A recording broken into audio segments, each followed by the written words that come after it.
I'm Jen Ortman, and I'm with the Reiki Center, located in Grandview, and I teach Animal Reiki classes. I also do Animal Reiki sessions. The one thing that I focus on is the human-animal relationship. And we're all aware of the different quirks or idiosyncrasies that our own animals have. So if you have pets, if you have dogs, would you just raise your hand? You have cats? Okay. So your cats have you? Yes, and you're good owners for them. Very good. So what Pepper is doing already through the process of receiving energy is these yawns, which we know are energetic releases. If you've had Reiki training, if you could just give me an indication. Perfect. Okay. So about 95% of you are Reiki trained, so that's wonderful.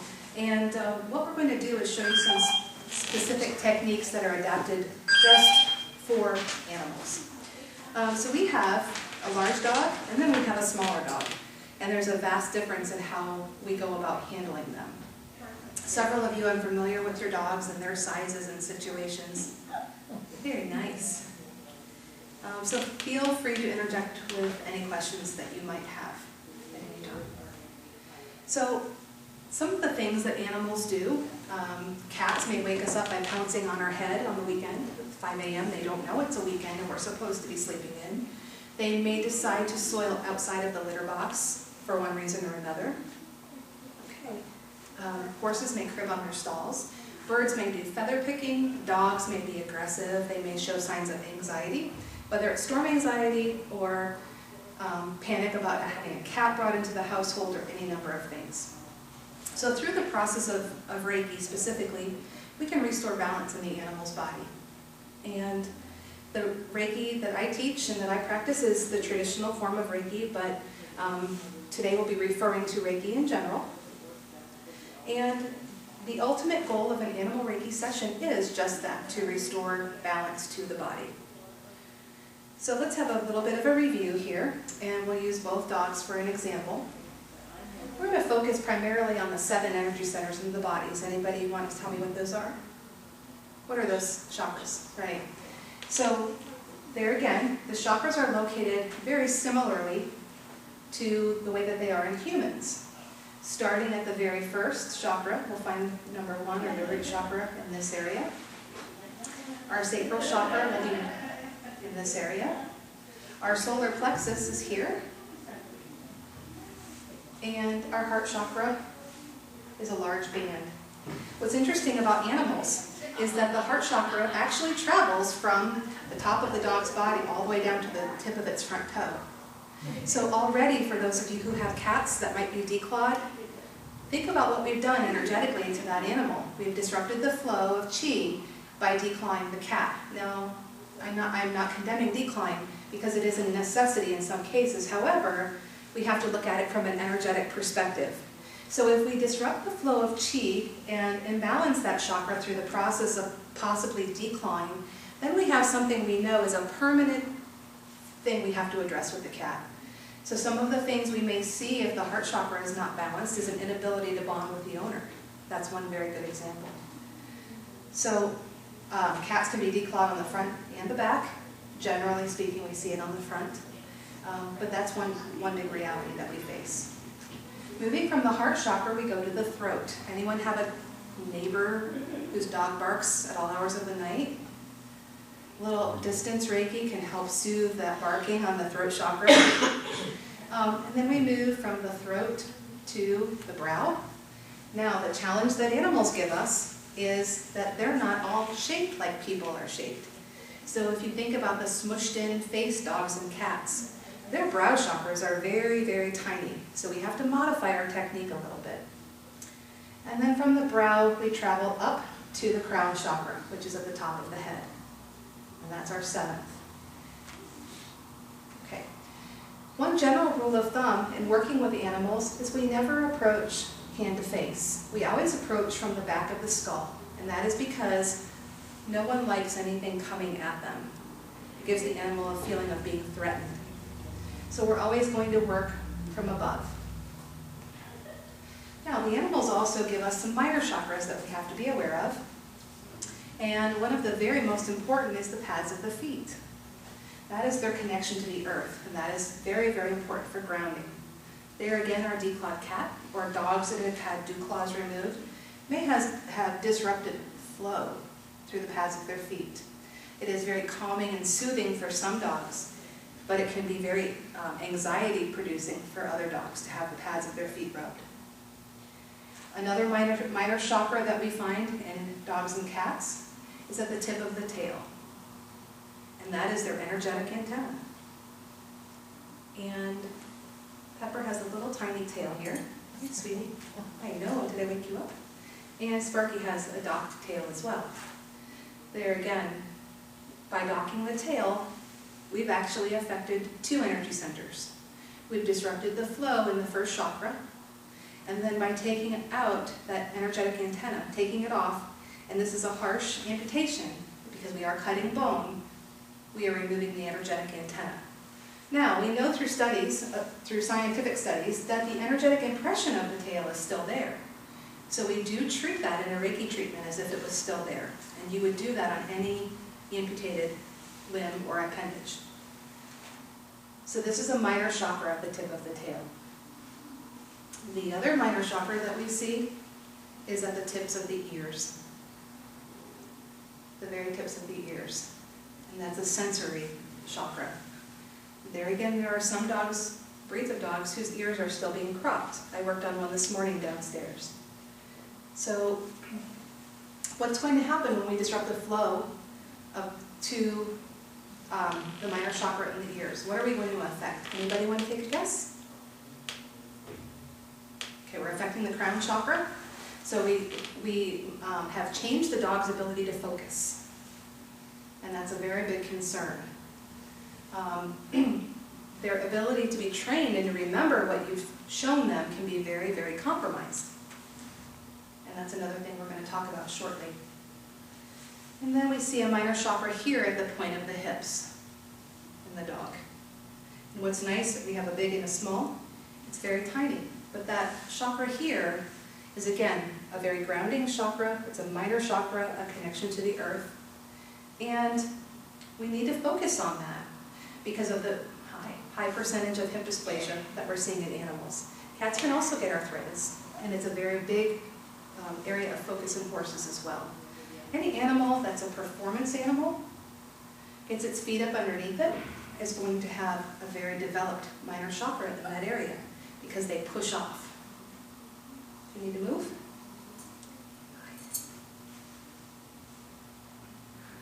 Okay. One of the most rewarding things about animal Reiki treatments as opposed to human Reiki treatments is that the setting that we perform animal Reiki in is far more varied than a human situation. Although we may do Reiki in studios and hospitals and things like that, with animal Reiki we are everywhere. We go into shelters, we go into vets' offices. They come to us in the studio, but we work with a lot of rescued animals. We work in farms and stalls, and a lot of varied settings. So that part is very, very different. So flexibility and adaptability is very important as well. And as an animal Reiki practitioner, what I want to focus on today is one of the biggest differences in doing a human Reiki treatment versus an animal. When an animal comes to you, it's not going to say, I'm here because my back hurts. You're going to use your hands, the sensory ability of your hands, to determine what the issue is at hand and where you're going to focus your treatment. Now, through most general Reiki treatment, we know that the energy is going to travel where it needs to go, and it's going to take care of what it needs to take care of. Energy will follow intention. So if we set the intention that the animal accept Reiki and that it has a healing experience, the energy is going to go where it needs to go. But if we can expedite the process and place our hands exactly where it's needed, okay, you want to turn? Okay. Then that makes it a better experience because we've expedited using our hands. We know exactly where the problem is. So we don't have the verbal ability with animals, although there is a very intuitive connection that comes with animals. The more Reiki you do with animals, the more intuitive you become. I actually do animal communication as well, and I use Reiki as a segue to have effective animal communication. So we read body language. We also use the information that we get by our hands to start our session.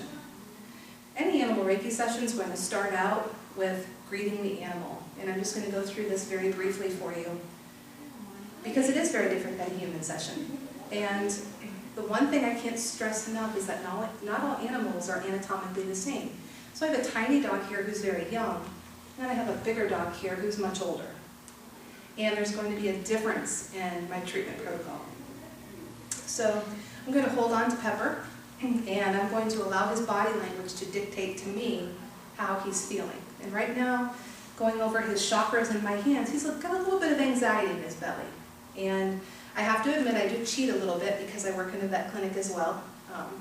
So I'm going to read his body language, but I'm also going to combine that with energy. And you can do that with any other gift that you may have. And hi.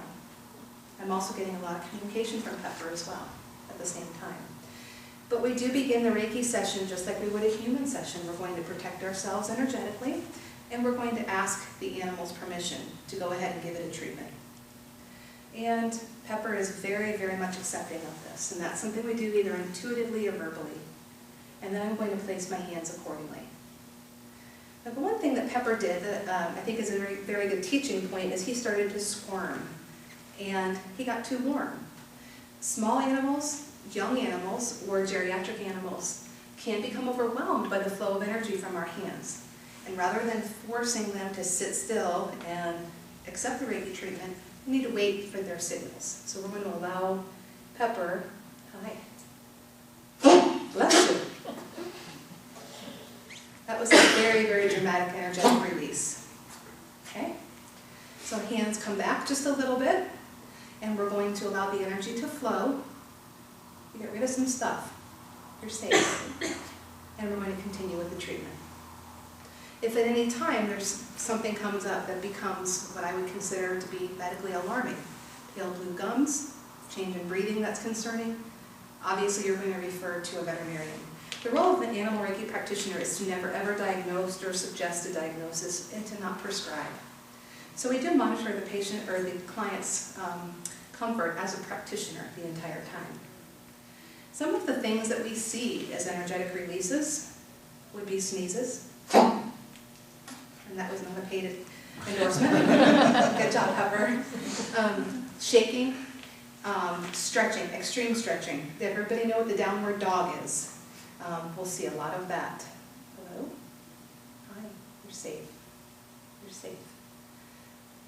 And the releases simply mean what? Marcia? Energy's flowing before it even went. Yes, energy's flowing through and we're getting rid of stuff. So again, keep in mind that your primary objective through the Animal Reiki treatment is to create a balanced animal. One more. There you go. Good job. Good job. Very good. And you want to assure the animal that it's safe throughout the entire session. Okay? We don't tell the animal, I'm not going to H-U-R-T you, because they know what that means. There's a negative connotation that comes with that. When we work on animals, everything is positive and in a very positive sense. So it's always, you're safe with me and I'm safe with you, because I don't like to be bitten. So I set that intention. You're safe with me and I'm safe with you. So I'm going to monitor Pepper's comfort level and continue to let the energy flow. And a lot of people say, well, what about drawing your Reiki symbols? Well, what about that? Do we need to draw them? Right, you can do it intuitively. It's all through intention. Animals settle very, very deeply, so we don't always have to make a deliberate effort to draw our symbols. You're safe. One more. Okay. Everything looks good there. Okay. So as Pepper's releasing, I'm going to continue to monitor his comfort level. The other thing I would like to point out is that Pepper's tail, has this been docked? Not that I know of, because Okay. that's the way it was when I got him. Okay, now I will tell you, you may ask your vet about the tail being docked as an energy practitioner, simply because it feels like there's a few vertebrae that are missing on the end. And the reason I mention it is because long-term we see one of the things that frustrates people to no end, and that's behavior issues. So right away, we look at animals that come in with behavior issues. Do they have a docked tail? Well, if we've disrupted the flow of energy to the first chakra, what kinds of behaviors might we see? Anybody have any idea? Aggression. Aggression, exactly. So if we've disrupted the flow, we may have an aggressive dog who questions its survivability, especially if it's a shelter dog that's been on the streets. And it's going to be very, very territorial and concerned for its own stuff. And people, we see this as being, it's all mine, it's my stuff. Dogs are the same way. What's a little bit different with animals, dogs and cats, specifically, is that their chakras tend to partner.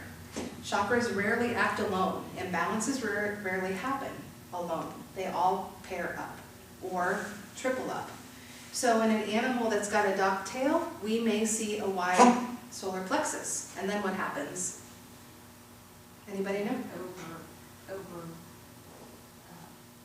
Overconfident. Yeah. We have a territorial bully now. And then we're going to take that one step further. We have a territorial bully who uses its throat chakra, which is, I'm going to bite you. It's my stuff. So you can see the dilemma that many pet owners are faced with, is that these chakras all partner together, and unfortunately, in a lot of the breeds that we remove the tail from, good dog, you're safe. They are our boxers. They are our Rottweilers. They are a lot of the dogs who are well known for being behaviorally challenged.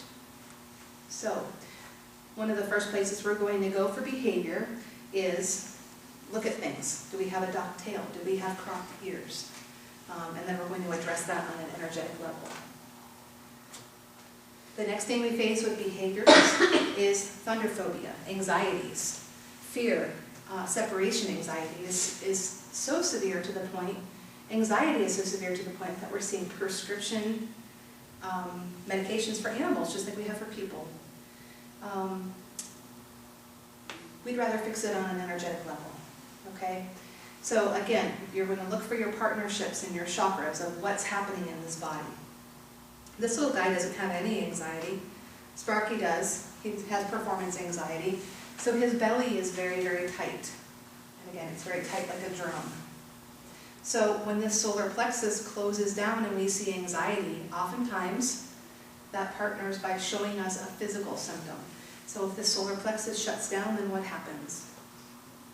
We don't eat, we get a really bad bellyache, and then a few days later we're probably going to break with horrible diarrhea. Not always, but it's a pretty good indication that that's going to happen. So this is a very big issue because you put new carpeting in and then the dog explodes with diarrhea on the carpeting and it's disastrous.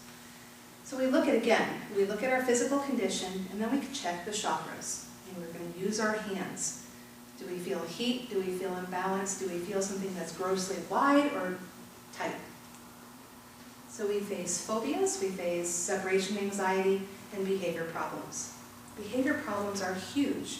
They are very, very frustrating for people because we're busy and we don't have time to deal with kids that misbehave, let alone dogs that act up, okay?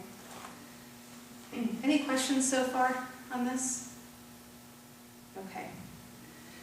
We move on to the shelter situation and behavior. We don't know always what we're getting.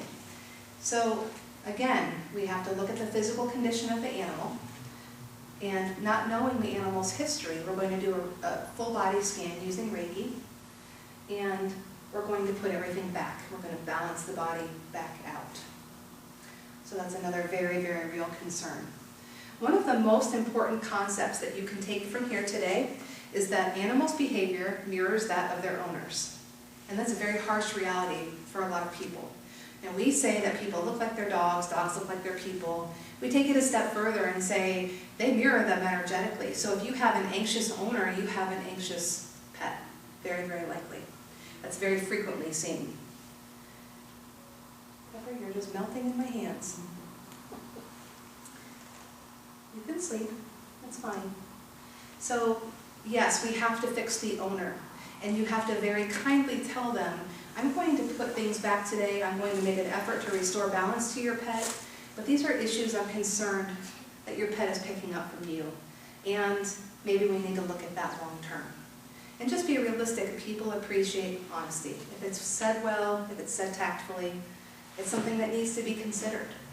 So again, anxieties, aggression, all of those things fall into line. If the person shows it, very often the animal shows it.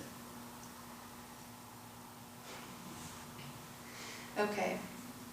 I want to talk just a minute about litter box issues for those of you who have cats. Cats urinating outside of the litter box is pretty much the #1 reason why cats are euthanized in this country. People don't have the patience to follow through with this. Yes, we check to see if there's a medical explanation, but if there's not, then we have a behavioral issue. And it becomes something that people just don't have time to commit to follow through on. And we can't have a strong bond with our pet if they're constantly peeing on our bed or peeing in another room. And I've seen this repeatedly. Someone will get a new girlfriend and the cat gets angry and pees on the bed. So where do we go to assess that energetically? Anybody want to take a guess? Okay, we're gonna go from solar plexus to, we're gonna start at sacral, okay? So this is the general area that we're going to work in. Now there's a slight difference, okay? Because some of the anatomy is going to travel into the root chakra, but our primary area of focus is going to be the sacral chakra. If this area is excessively wide and hot, it may be telling us that it's obviously needing to be put back into balance, but it's an area of concern. We know that heat follows infection. So we're not going to say, I'm sorry, ma'am, but I think your cat has a urinary tract infection. We're going to say, I'd like you to see your vet first, okay? Have some diagnostics done. That's not our job. Our job is touch therapy, make sure that the animal checks out medically. But that's a good starting point for us, okay? But energetically, if this area is wide, we want to put everything back in the avenue of behavioral urination. If it's excessively tight, then we have a secondary issue, and that is possibly, anybody had a male cat with stones? It's a very, very scary thing that happens. Okay, if that area is tight, everything clamps down, and we have crystals that form in the second chakra. So as you can see, this becomes very, very concerning at that level. Pepper is out cold. So this brings up another good point. We call this the Reiki state with animals. And one more. Okay, good job. I know, you're fine. You're fine. The thing that we see with animals is they settle into a treatment more quickly and they go deeper faster because they don't carry the baggage that people carry. They're not worried about us finding out all about them, because if you've had Reiki before, or if you do Reiki, when you put your hands on someone, you find out a whole lot about them and their stuff. Animals don't care. So they're going to settle into your treatment quicker, and they're going to go deeper faster. So with that, we're going to be very, very careful that when we wake them up, that they're very stable on all 4 feet, because it's not uncommon for them to come from this type of a treatment and be very drunken. And that's a little scary. So when Pepper comes back, are we mirroring? I've had a bit of a cold. Okay, okay. Get it out. Very good. You're okay. You're okay. I know. So, that being said, we're going to make sure we ground when we wake up very, very well. Okay. Is there ever an inappropriate time to touch? Anybody want to tackle that one? I don't think so. There is, yes. Yes. If you put your hands on an animal and get a very bad vibe, we're not going to touch. You have every right to refuse treatment at that point. You can always send Reiki to the situation, but don't feel obligated to actually touch the animal. If they are dealing with extreme illness, infection, we have to be careful if we do decide to touch, because it can flush a lot through the system all at one time. Good job. So Pepper is releasing really, really well for us, and this is exactly like what we like to see. However, in a Reiki treatment, if you don't get the releases, it does not mean that the treatment was ineffective, especially with cats. Because honestly, cats want us to think that they don't need us. They will amuse us by walking over to the food dish, and eating what we put out for them, but they don't want us to think that they have to have humans, okay? So they're not going to always release as frequently, but a good strong purr is a very good release. Again, so releases are going to look very different than what you see people release on the table. Okay. One of the other things that we are finding great success with Reiki is performance enhancing for animals that have show dogs, show horses. They carry anxieties just like people do. And obviously, if there's a rider on their back that's anxious, they're going to pick that up too. So one common pattern that we're going to do is we're going to work on the heart and we're going to work on the solar plexus. Okay? If we balance out the animal prior to show or prior to exhibition, then we're likely to have a much more successful event. So again, we're going to restore balance and strengthen the animal energetically so that they feel better about everything that they're doing. Okay. All right, so check our time real quick. All right. Okay, so we're going to increase the animal's confidence through performance enhancing as well. Okay, so throughout the Animal Reiki treatment, the one thing I want to stress is when we begin the treatment process, I've gone ahead and put hands on Pepper, but I've also checked out Pepper's biofield to make sure everything feels nice and smooth as I'm working. And again, for those of you who aren't familiar with the biofield, that's an energetic impression that travels around the body, follows the physical form, and that's how we're going to make our general assessment. We can also put hands directly on. But again, an animal that's very young, very painful, or very frail doesn't always accept hands-on as readily. So we're going to use the biofield more in that case. All right. As animals are living longer and longer, we're finding that they get crampy and they get arthritic, just like people do. So the role of Animal Reiki in increasing the human-animal bond is to offer owners a way to monitor their animal's comfort. If you have owners, animal owners that you can train to do Reiki, it is very, very empowering. They can actually monitor their animal's comfort level. They can bring things to the vet's attention more quickly and say, something's not right, I don't feel good about this, and we get preventive care much more quickly. And as an owner, that's very, very rewarding. The other thing is it's very empowering for an owner to sit and do a Reiki treatment on their own animal. However, if you don't teach Animal Reiki or don't teach people how to work on their own animals, just offering them a non-medical, non-prescriptive touch therapy is very, very rewarding. So we're seeing a huge role as well for Animal Reiki in hospice care. Again, animals are living longer and longer. And as these animals near their end days, they get crampy, they need comfort, so we're using a lot of Animal Reiki for that as well. Techniques depend on the animal, and there are no prescribed hand placements for Animal Reiki. Some schools do teach prescribed hand placements, but every animal and every situation is going to be different, and we will let that animal and that unique situation dictate hand placement.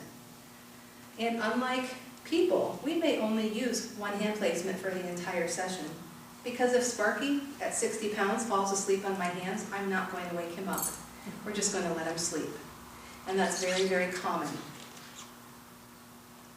So we don't need to roll the animal, we don't need to move the animal, we will just put hands on, monitor comfort, and let the energy flow from there.